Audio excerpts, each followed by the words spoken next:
त्यांच्या हाताने पुरस्कार देणे म्हणजे काही पक्षांतर होणे आहे, एकमेकाचे विचार बदलणे असं होऊ शकत नाही. त्याच्या नादी लागून काय उपयोग नाही आहे. मला तरी असं वाटतं की तुम्ही सुद्धा त्यांच्यावर कमी लक्ष द्यावं, कारण की तुम्ही जास्त लक्ष दिल्यामुळेच ते पोरगं बिघडलंय. एकनाथ शिंदेंचा सत्कार करणाऱ्या शरद पवारांवर संजय राऊतांनी नाराजी व्यक्त केली. यावरून संजय राऊतांवर आता टीकेची झोड उठली. शरद पवारांवर आगपाखड करणाऱ्या संजय राऊतांना शिंदे गटाचे नेते गुलाबराव पाटलांनी चांगलंच पैलावर घेतले. गुलाबरावांनी संजय राऊतांना कसं सुनावलं पाहूया.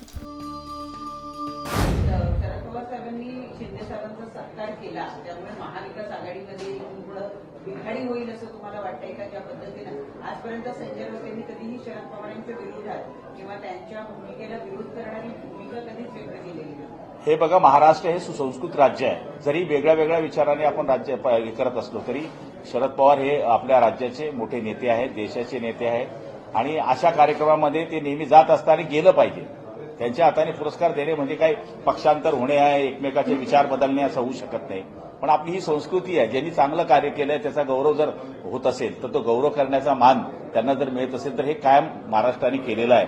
त्यामुळे मला तरी असं वाटतं की याच्यामध्ये काही आघाडीत बिघाडी होईल असं काही वाटत नाही. पण संजय राऊतांचं स्वतःच तो बिघडलेला आहे, त्यामुळे त्याच्या नादी लागून काय उपयोग नाही आहे. मला तरी असं वाटतं की तुम्ही सुद्धा त्यांच्यावर कमी लक्ष द्यावं, कारण की तुम्ही जास्त लक्ष दिल्यामुळेच ते पोरगं बिघडलंय. शरद पवारांना चुकीची माहिती दिलेली आहे. ठाण्याचा विकास काय एकनाथ शिंदेना नव्हे, उलट ज्यावेळेस एकनाथ शिंदे ठाण्यामध्ये आले त्यानंतर खऱ्या अर्थानं ठाण्याचा जो बिघाड आहे किंवा ठाण्यामध्ये जो विकासाचं काम चालू ती बंद पडायला लागली. अशा पद्धतीने संजय राऊत झाडू घेऊन फिरत होता ठाण्यात. महापालिकेचे सगळे रस्ते संजय राऊतने झाडले. हा चपराशी करणारा माणूस हातामध्ये पेन घेऊन यांनी काम केले. हा काय ठाण्याचं सांगेल? अरे ठाण्यामध्ये शिवसेना एकनाथ शिंदे साहेबांनी, दिघे साहेबांच्या आशीर्वादाने उभी केली. जे ठाणं ज्याच्याशिवाय सगळं उणं असं बाळासाहेब म्हणायचे, ती ठाण्याचे आज स्वरूप जाऊन बघा. मेट्रो बनते, रस्ते बनलेले आहे, पाण्याची व्यवस्था आहे, सगळ्या गोष्टी एकनाथ शिंदे साहेबांनी केल्या आहे. त्यांना ही अक्कल पाहिजे की एवढी खातं ज्याच्या माणसाकडे आहे त्या माणसाने भरघोस पैसा. ठाणा काय अंबरनाथ जाऊन बघू नये म्हणा, त्याला वाटत असेल तर. अंबरनाथ सारखं शहर 100% काँक्रिटीकरण रस्ते, पाण्याचे रस्ते, एमआयडीसीमध्ये काम करण्याचा प्रयत्न या ठिकाणी केलेला आहे. त्यामुळे आता बोलण्याचं भांडवल काहीच राहिलं नाही. आज शिवसैनिक होता कुठे? हा पेपरवाला होता, पेपरमध्ये लिहायचा. बाळासाहेबांच्या पायाशी बसला, सलाम उजरीगिरी केली. बाळासाहेबांनी म्हणलं बच्चू चांगलं दिसतंय म्हणून राज्यसभा मिळाली. याला कधी माहित आहे निवडणुका काय आहे, शिवसैनिक काय आहे, किती केसेस याच्यावर? हा एक केस आहे भ्रष्टाचार केल्याची. महासंत झाला तुझ्या केसमध्ये जाऊन. घडीघडी तेच सांगतो, मी जेलमध्ये जाऊन आलो. आता त्याचा सत्कार त्या कारणास्तव केला पाहिजे. पण 2 दिवसांपूर्वी मुख्यमंत्री राज ठाकरे यांना भेटून आले, त्याच्यावेळी त्यांनी असं वाक्य वापरलं की शिवतीर्थाचा आता पॅकेज आलेला आहे. जो तो येतो उत्सुक शिवतीर्थावर जातो आणि कॉफी पितो. त्याला हे वाटलं पाहिजे की ज्या बाळासाहेबांच्या दरबारची मातोश्रीमध्ये नरेंद्र मोदी सारखे साहेब असतील, प्रणव मुखर्जी असतील, वाजपेयीजी असतील, प्रमोद महाजनजी असतील, हे सगळे मातोश्रीवर जायचे. आज काय स्थिती आहे? हे सोनिया गांधीकडे जायला लागले. लाज वाटली पाहिजे या संजय राऊतला की ज्या मातोश्रीवर चांगले चांगले लिहून बाळासाहेबांना भेटायला जायचे.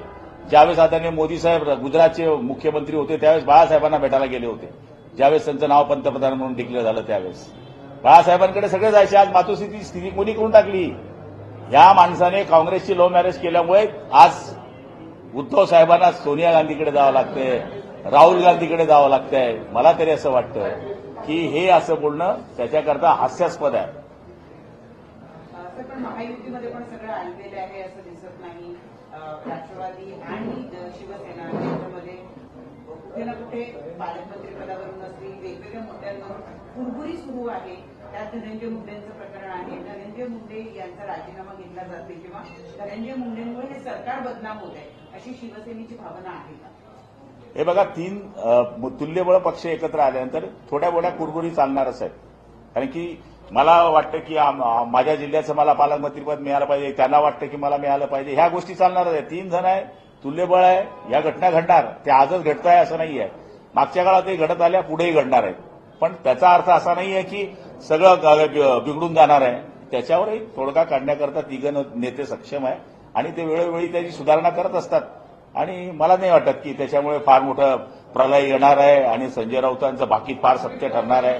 त्याच्यामुळे चिंता करण्याची गरज नाहीये. धनंजय मुंडेंच्या बाबतीमधला जो प्रश्न आपण विचारला, तर आम्ही तर हेच म्हटलं की जो दोषी असेल त्याच्याबाबत कारवाई केली गेली पाहिजे.